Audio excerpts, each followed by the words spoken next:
If you want to read more than I cover here, then you can find the link to the original thread in the description. Anyway, without further ado, let's get into this thread. It's one of my favorites. Doctors of Reddit, what home remedy has a patient try that backfired in the worst way possible? Tooth whitening with bleach/baking soda mix. Repeatedly. Teeth were white and chalky, and you could crumble them with fingers. This is really horrifying for some reason. Like a nightmare. My husband had a guy who came in with vague neurological symptoms. Turns out he was ingesting borax to increase his boron levels. Husband said the guy thought it would help his arthritis. What a boron.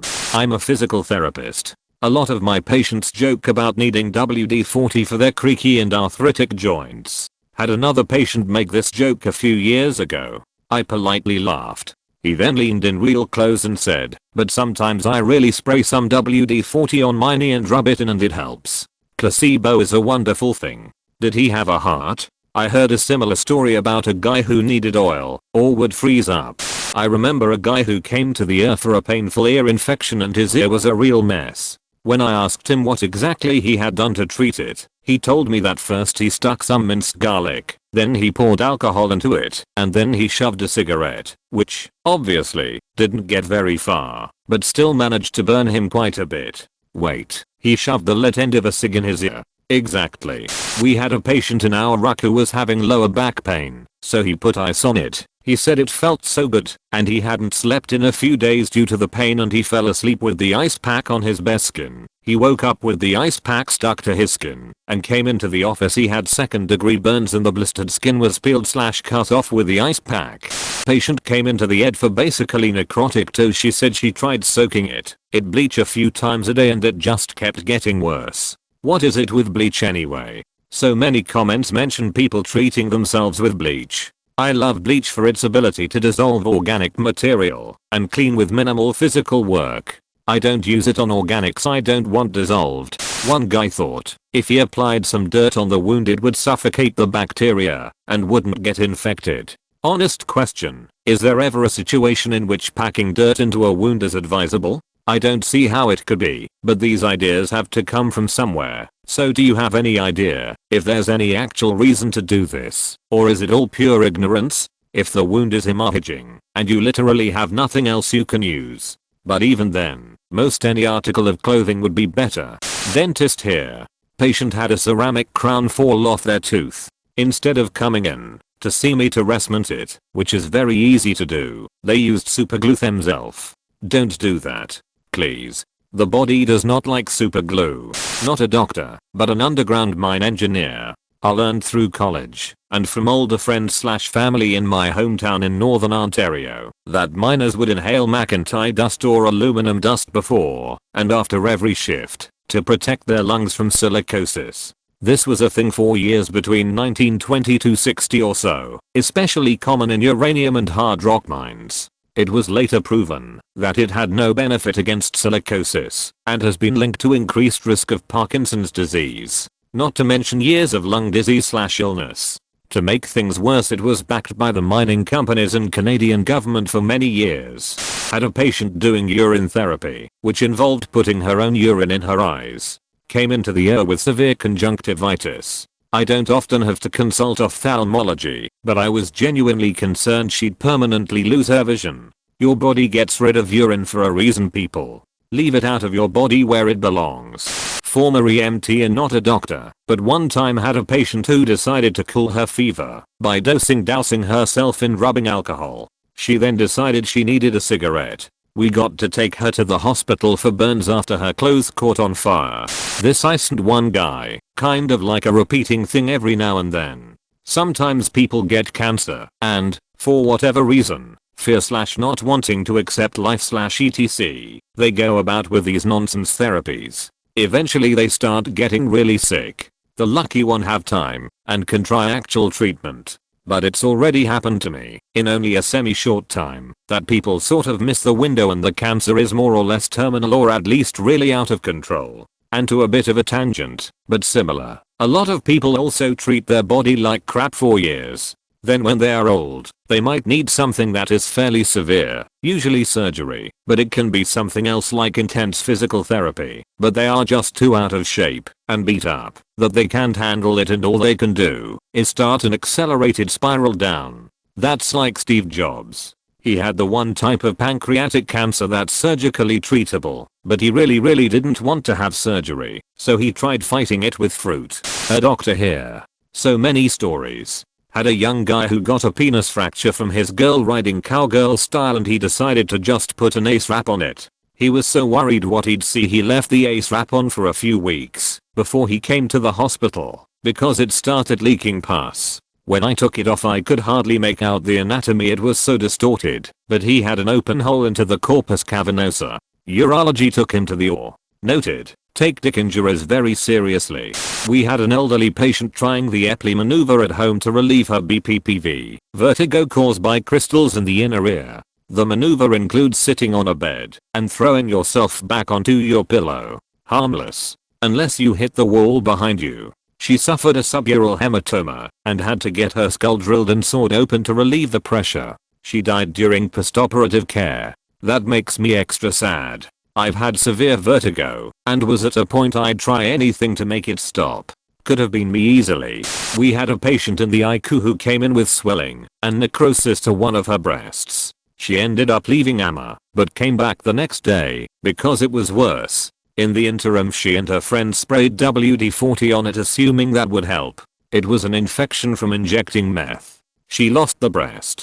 Doctor here. Right at the start of COVID, I had a patient come in with blurred vision and I start examining him. Mid-20s guy, whole life ahead of him. I can't get his vision better in any way I try, so I start looking at his eyes and looking at his retinas. Something is severely damaged. He has 2 burn holes in his retinas. Have you been sungazing? Apparently, he read somewhere that vitamin D was good for resisting COVID, which you can get from sunlight exposure to the skin to promote natural synthesis. So he thought he would collect as much sunlight as he could with his eyes. He has solar retinopathy now and permanently reduced vision with no chance at improvement after burning holes in his maculas. Edit. Just a reminder, half of all people are below median intelligence. Ed Nurse here. I once had a patient come in akinetic crisis. They couldn't move except to talk, and even that was difficult. They were sweaty and really warm as well. What happened was that they had Parkinson's disease, had it for a while by then, but they'd been convinced by a friend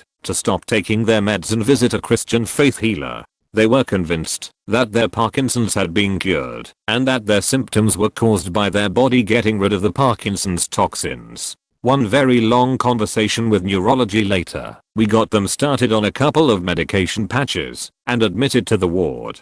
But that was a super depressing presentation.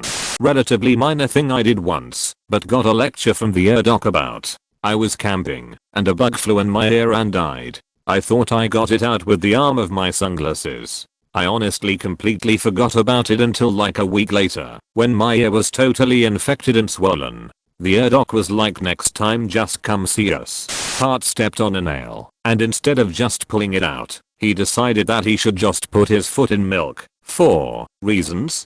Pro tip, don't do that unless you want a serious infection. Bonus, different part with another puncture wound in their foot, decided to put their foot in Listerine. At least he didn't have to worry much about an infection from doing so, but that had to hurt. One of my kids stepped on a nail while wearing foam flip-flops. Apparently the flip-flops make the whole thing worse because they are covered in bacteria, and when the nail went through it pushed that bacteria into his foot. Ended up on antibiotics for 2 weeks. He had his siblings pushing him around in a wheelbarrow so he wouldn't have to walk lol. Found a cavity in a little girl's tooth and, rather than have it filled, mom tried to heal her kid's cavity with oil pulling. Kid came back for her 6-month checkup and mom expected me to see the cavity was healed because it had stopped hurting.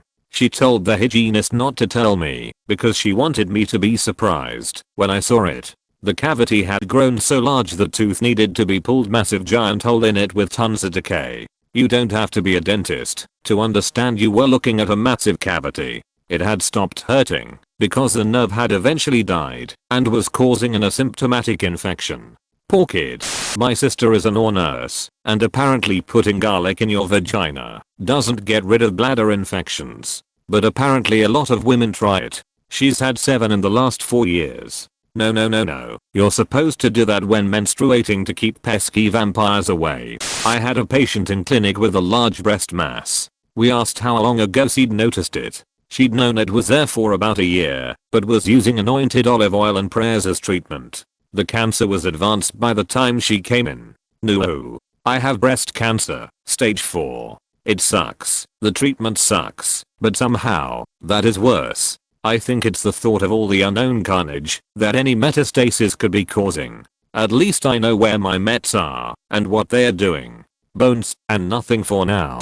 Okay, this is the last one, and it's a long one. Oh, I got 2. 1. Woman walks in the air with a small bite wound on her hand. Said her cat bit her whilst she was putting her feeding bowl in front of her. We told her that we need to excise the wound and clean it because an animal bite can easily get infected.